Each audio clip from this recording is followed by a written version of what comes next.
Shalom, selamat pagi Ibu Bapak Saudara yang dikasihi oleh Tuhan Yesus Kristus.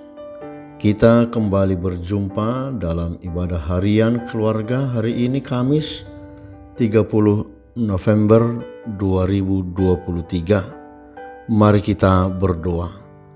Damai sejahtera dari Allah Bapa dan dari anaknya Tuhan Yesus Kristus menyertai kamu sekalian. Amin. Firman Tuhan nas renungan hari ini tertulis dalam 1 Tawarikh pasal 28 ayat 20. Lalu berkatalah Daud kepada Salomo anaknya, kuatkan dan teguhkanlah hatimu, dan lakukanlah itu, janganlah takut dan janganlah tawar hati, sebab Tuhan Allahku menyertai engkau. Ia tidak akan membiarkan dan meninggalkan engkau sampai segala pekerjaan untuk ibadah di rumah Allah selesai.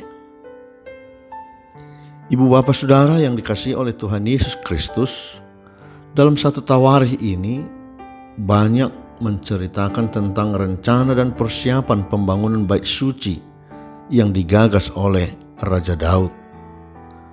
Dan Allah memberi perintah kepada Daud dengan menentukan lokasi tempat bait suci di mana akan didirikan. Daud setelah mempersiapkan kebutuhan-kebutuhan yang diperlukan untuk pembangunan itu, Allah memberi petunjuk siapa yang akan membangunnya. Dan ternyata pembangunannya sudah ditentukan oleh Allah, bahwa untuk mengerjakan itu adalah putranya Salomo. Salomo sebagai calon raja Israel memiliki tugas dan tanggung jawab yang berat di pundaknya, yaitu membangun bait Allah dan menjamin kelangsungan tahta dan kekuasaan Daud. Hal itu dapat terlaksana oleh Salomo jika ia dan segenap rakyat Israel memelihara dan melakukan segala perintah Tuhan. Sebab itu Daud menasihati mereka agar taat dan setia beribadah kepada Tuhan, sehingga mereka tetap berada dalam pemeliharaan dan berkat Allah.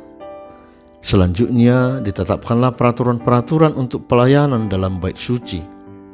Melalui nas di atas, Daud sekali lagi ingin memberi semangat dan keberanian kepada putranya Salomo dan menunjukkan bahwa Tuhan akan menyertainya pada saat pembangunan bait suci.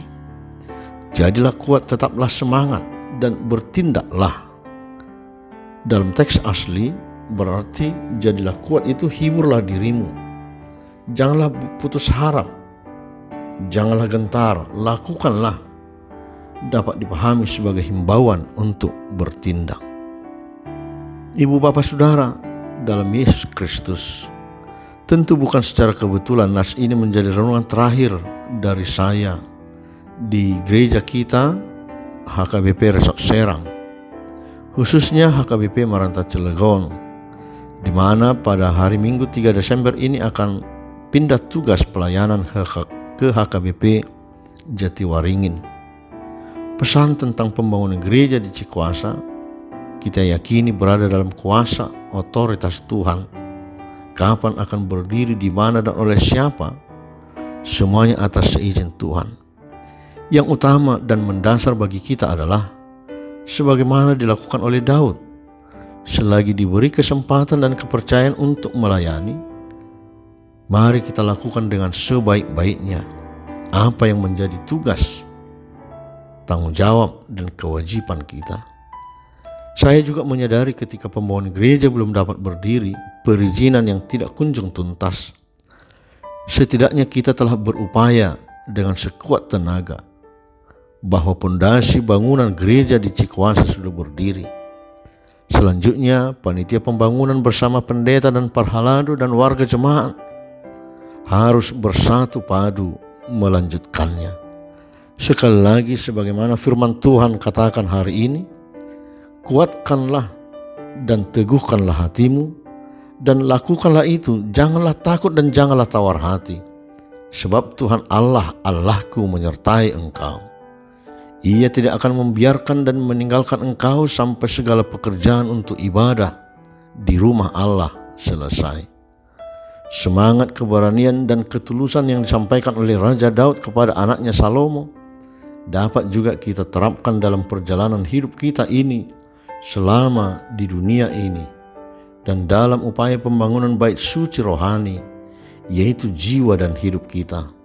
Pembangunan bait Allah di tempat yang telah dibangunnya, yaitu di dalam hati kita masing-masing, hendaknya juga harus tetap kita rawat, kita jaga, dan tetap diam di dalam kehendak Allah, bahwa ibadah kita harus bersemayam di dalam hati yang tulus dan suci. Mari ibu bapak saudara kita saling mendoakan. Izinkan saya undur diri dari pelayan di Gereja HKBP Maranatha Cilegon, Resort Serang, bahwa pembangunan gereja di Cilegon dan juga di Cikande serta di Serang dapat berjalan dengan baik. Tuhan Yesus memberkati. Amin. Anugerah Tuhan kita Yesus Kristus, kasih setia Allah Bapa, dan persekutuan dengan Roh Kudus menyertai kita sekalian. Amin.